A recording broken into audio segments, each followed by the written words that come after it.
Good morning, everybody, and welcome back to the Engine Builder Show. For our topic today, Gabe will be sharing with us a reminder. You didn't start your business to become a slave to it. Or if you like the sound of that, sit back, relax, and enjoy the show.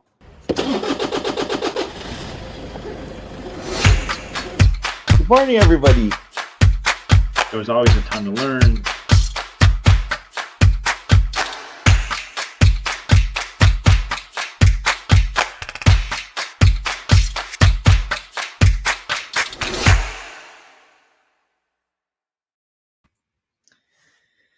If I remember correctly, Thomas Edison said that the definition of insanity is doing the same thing over and over and expecting different results. And I remind a lot of the entrepreneurs that I work with of this sometimes when I see that they are struggling and working a ton and super busy and pushing, but they're not getting results. And I know for me, I didn't start my business to become a slave to it. There was definitely a period, though, where I wasn't paying attention and I mistakenly believed that if I just worked more, I would accomplish more. And while there are short seasons where that does have an impact, I've learned through trial and error, through lots of testing, through my own personal experience as an entrepreneur. And I've also learned this from watching entrepreneurs that I've coached, that there's really only a short season where you can push hard and move things forward, because if you stick in that mode of working tons of hours, you just create inefficiency, you start making bad decisions, you start thinking that's normal, and that can lead to really detrimental problems. So when I do choose, which is pretty rare these days, I'd have to think hard to see when I did it last. It's been a couple of years. But when I do choose to kind of push hard and work more,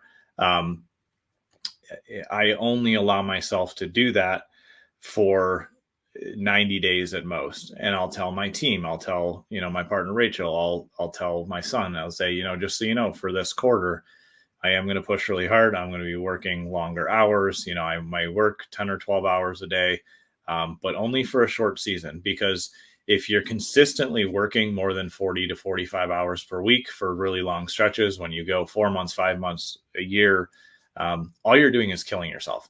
And I'm not just saying you're killing yourself, you are actually killing yourself. I am grateful that I had this experience, but I was coaching an entrepreneur and asked them to just kind of break down what their work week looked like and do a really basic time study, which is a tool that I learned years ago from a friend of mine, where you just write down every 15 minutes what you're doing.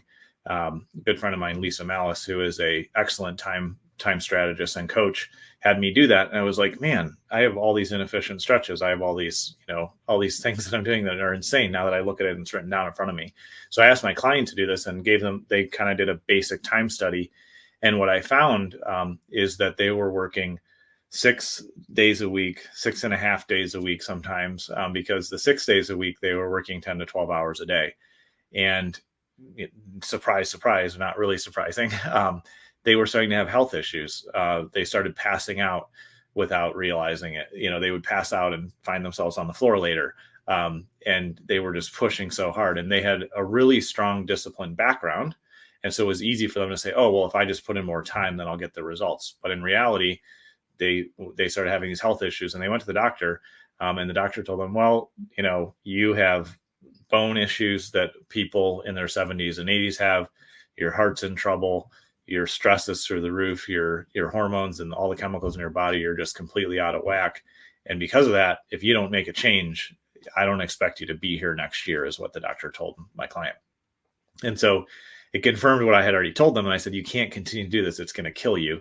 And we went through the process of saying, okay, what are the things that actually need your attention?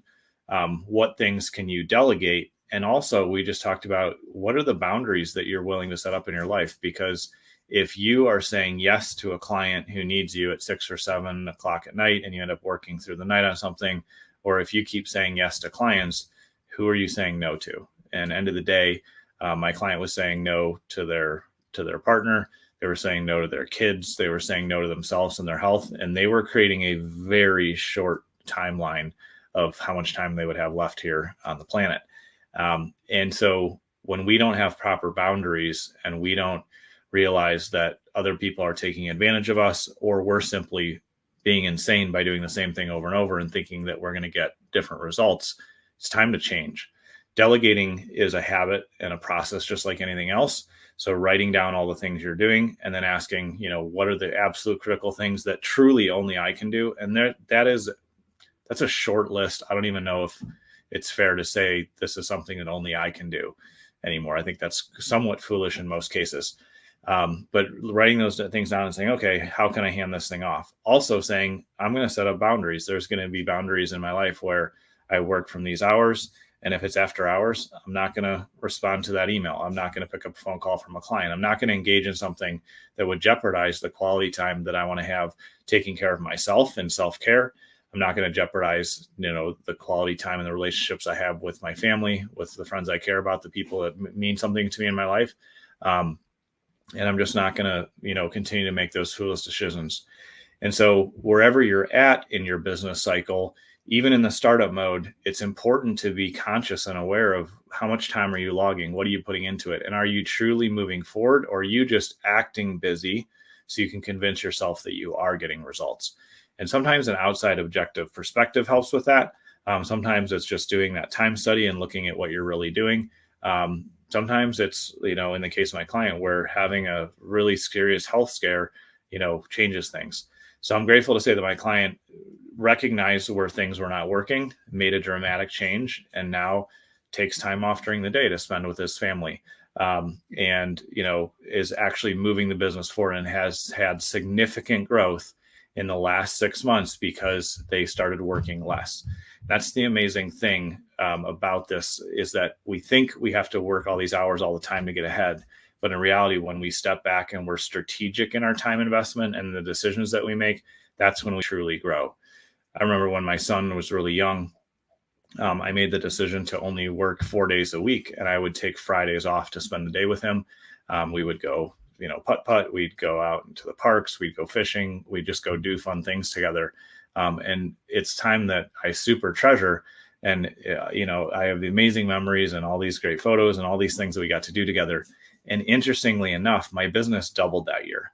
And it's the opposite of what you see in the popular culture of entrepreneurship, where it's hustle, hustle, hustle, work till you die. If you're not, burning the midnight oil all the time, then are you even successful? We hear crazy things like that I don't agree with.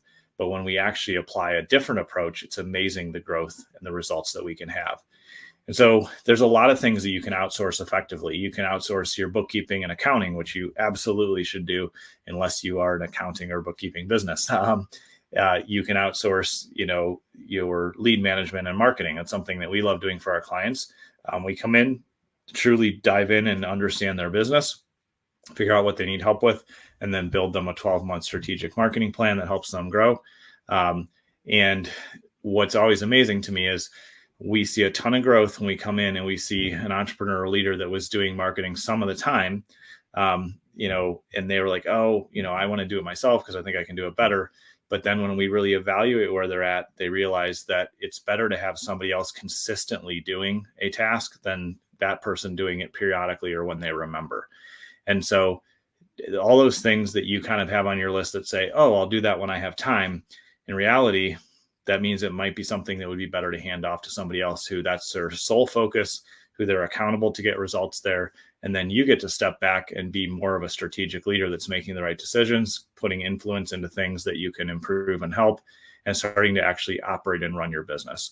So my encouragement to you today is take an honest, hard look at the activities that you're doing, the hours that you're putting in, and see if it's actually making a difference. But if it's not, it's time to make a change. It's time to stop being insane and stop working so much, because you will never have this time back to take care of yourself, which is one of the first things you need to do is practice self-care and take great care of yourself, because you are a huge engine inside your business. And you're never going to get this time back when your loved ones are around, when your kids are this age, when you have time to do other things that are really important in life. So don't let your business make you a slave. Instead, invest in strategic thinking and be willing to be brave and go against the grain of what other people may be telling you to do. Like, oh, you have to work harder, you have to hustle, or there's so many loudmouth, quote unquote, entrepreneurs that claim to be successful and claim to be, working all the time. That's not the way. That's not going to help you. And I would encourage you to step back and realize that you can actually be more productive in 30 to 40 hours a week than you can ever be by continually working those 60, 70, 80-hour a week works. And it'll also help you be present when you are with those that you love and care about. So I hope this helps you. I'd love to hear your thoughts. And I just encourage you to take a different path, because being a slave to your business is not what we signed up for. You can go get a job and work a 9 to 5 and do better sometimes than if you actually equate your hourly to when you're overworking. And there's just so much opportunity to be healthy and grow and change here. If you need help with it, reach out. I'd love to share my thoughts and tell you what's worked for me. Otherwise, thanks for taking time with us today, and I look forward to seeing you on tomorrow's show.